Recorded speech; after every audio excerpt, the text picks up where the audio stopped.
But ultimately, it just boils down to, how are you showing up on a consistent basis? And when you do show up, where do you place your privilege? What's the consciousness that you have about that? And how much self-educating are you doing? Are you still thinking that everybody got to teach you about how to just be a decent human being?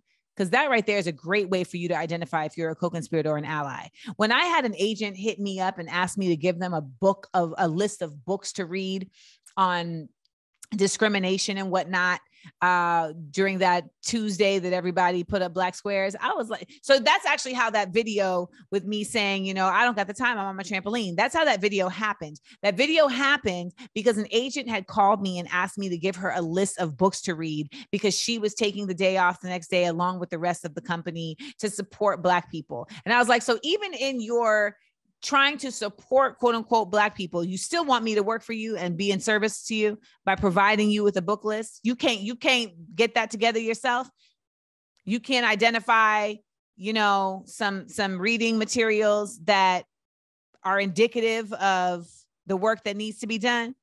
Get the fuck out of here.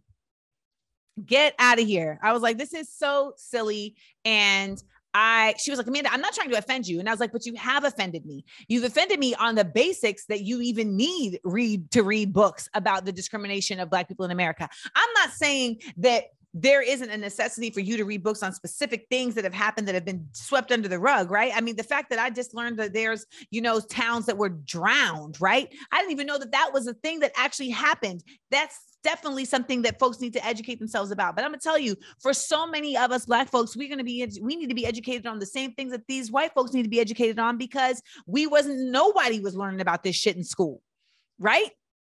But that's not what she wanted to know.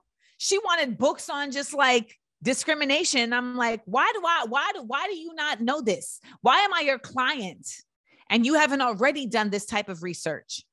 Why do you not even have just the sensibility or awareness to know about this stuff? Huh? Like, this isn't rocket science. Like, you can look around and see, oh, this is really how shit goes. But so many folks keep themselves in a bubble. And even allies do this, right? They align themselves in a certain way, but only until it's uncomfortable, only until it's comfortable. Once it gets uncomfortable, and that's the key. The co-conspirator is not doing that. The co-conspirator is putting themselves in the uncomfortable space. The co-conspirator is saying, no, now that I know better, I must do better.